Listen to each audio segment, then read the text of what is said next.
Hi guys, welcome back. Guys, ഇത് സാനിമോൾ 3ാം ക്ലാസ്സിലായ സമയത്തുള്ള ഒരു ഫോട്ടോ ആണ് കേട്ടോ. അതായത് അന്ന് എൻ്റെ അനിയത്തിൻ്റെ വെഡ്ഡിങ്ങിന് വേണ്ടിയിട്ട് അവൾക്കൊരു വെഡ്ഡിങ് ഗൗൺ എടുത്തിട്ടുണ്ടായിരുന്നു.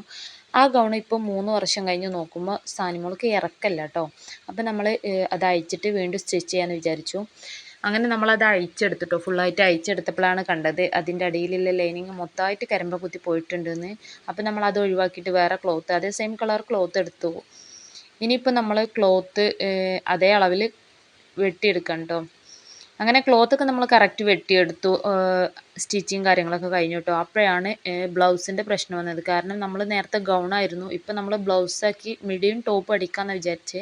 അങ്ങനെ ആകുമ്പോൾ ലെങ്ത്ത് വളരെ കുറവാണ്. അപ്പോൾ താൽക്കാലികമായിട്ട് നമ്മൾ കുറച്ച് നെറ്റ് വാങ്ങിട്ടോ, പ്ലെയിൻ നെറ്റ് വാങ്ങിയിട്ട് ഈ ഗൗണിലുള്ള എല്ലാ ഫ്ലവറും കട്ട് ചെയ്തെടുത്ത് ആ ബ്ലൗസിലേക്ക് നമ്മളതൊക്കെ സ്റ്റിച്ച് ചെയ്തെടുത്തു കേട്ടോ. അങ്ങനെ നമ്മുടെ മിഡിയും ടോപ്പും ഒക്കെ ഏകദേശമൊക്കെ റെഡി ആയിട്ടുണ്ട്. പക്ഷേ ഇത്തിരി ഒരു കളറിന് മാറ്റമുണ്ട്, എന്നാലും കുഴപ്പമില്ല, അവൾക്ക് ഇഷ്ടമായിട്ടുണ്ട് കേട്ടോ. ഇത് നമ്മളിപ്പോൾ സ്റ്റിച്ച് ചെയ്ത് എന്തിനാണെന്ന് വെച്ചാൽ അവളുടെ കസിൻ്റെ ഒരു നിക്കാഹുണ്ട്, അപ്പോൾ അതിന് വേണ്ടിയിട്ടാണ് കേട്ടോ. അങ്ങനെ നമ്മൾ മിഡിയൊക്കെ സ്റ്റിച്ച് ചെയ്ത് കഴിഞ്ഞു. ഇത് ഗൗണിൻ്റെ മുകൾ വശമായിരുന്നു കേട്ടോ. അതിൽ നിന്ന് നമ്മൾ ഫ്ലവറൊക്കെ കട്ട് ചെയ്തെടുത്തു. പിന്നെ വേറെ ക്ലോത്ത് വെച്ചിട്ടാണല്ലോ നമ്മൾ സ്റ്റിച്ച് ചെയ്തത്. അപ്പോൾ അതിൽ നമ്മൾ അതൊക്കെ ഓവർലോക്ക് ചെയ്ത് ആ ഫ്ലവറൊക്കെ അതിൽ സെറ്റാക്കിയിട്ടുണ്ട് കേട്ടോ. അപ്പം നിങ്ങൾക്ക് ഈ വീഡിയോ കണ്ടിട്ട് ഇഷ്ടപ്പെട്ട തീർച്ചയായിട്ടും ലൈക്ക് ചെയ്യണ്ടോ. ഫൈനൽ ലുക്ക് കാണാൻ അടിപൊളിയായിട്ടുണ്ട്, എല്ലാവർക്കും നല്ല ഇഷ്ടമായി.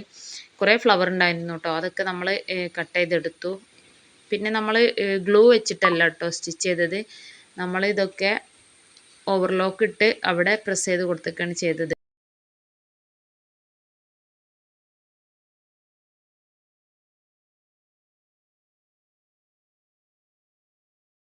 ഇപ്പം നമ്മൾ ആ ബ്ലൗസിൻ്റെ മൊത്തം നെറ്റ് മാറ്റിയിട്ട് പുതിയ നെറ്റിൽ നമ്മൾ ആ ഫ്ലവറൊക്കെ സ്റ്റിച്ച് ചെയ്ത് സെറ്റ് ചെയ്ത് കൊടുത്തിട്ടോ. അപ്പോൾ നമ്മൾ ഇതുപോലെയൊക്കെ ചെയ്യുകയാണെങ്കിൽ നമ്മൾ ഒരു എന്താ പറയുക, നല്ല നല്ല ഡ്രസ്സുകളൊന്നും വേസ്റ്റ് ആക്കാതെ നമുക്ക് വീണ്ടും വീണ്ടും ഉപയോഗിക്കാൻ വേണ്ടിയിട്ട് പറ്റും. പിന്നെ നമ്മൾ ഷാളിൽ വെക്കാൻ വേണ്ടിയിട്ട് കുന്തൻ സ്റ്റോൺ വാങ്ങിയിട്ടുണ്ടായിരുന്നു. പക്ഷേ നമ്മൾ ആ സ്റ്റോണ് ഷോളിൽ വെച്ചിട്ടുണ്ടായിരുന്നില്ല കേട്ടോ. നമ്മൾ അവളുടെ ബ്ലൗസിൽ തന്നെ സെറ്റ് ചെയ്ത് കൊടുക്കണുണ്ടായത്. അപ്പോൾ ഒന്നും കൂടി ഭംഗിയായിട്ട് എനിക്ക് തോന്നി. അങ്ങനെ നമ്മുടെ എല്ലാ സ്റ്റിച്ചിങ്ങും കാര്യമൊക്കെ കഴിഞ്ഞു. ഇതായിരുന്നു കേട്ടോ നമ്മൾ വാങ്ങിയ സ്റ്റോണ്. 170 രൂപയാണ് മീറ്ററിന് റേറ്റ് വരുന്നത്. അങ്ങനെ സ്റ്റിച്ചിങ് കാര്യങ്ങളൊക്കെ കഴിഞ്ഞു. എല്ലാവർക്കും ഇഷ്ടമായിട്ടുണ്ട് കേട്ടോ, നല്ല റിസൾട്ടായിരുന്നു. അപ്പോൾ ഞാൻ അതിൻ്റെ കുറച്ച് ഫോട്ടോസ് ഇവിടെ കൊടുക്കാം. നിങ്ങൾക്ക് ഇഷ്ടപ്പെട്ട തീർച്ചയായിട്ടും ലൈക്ക് ചെയ്ത് സബ്സ്ക്രൈബ് ചെയ്ത് സപ്പോർട്ട് ചെയ്യണേ.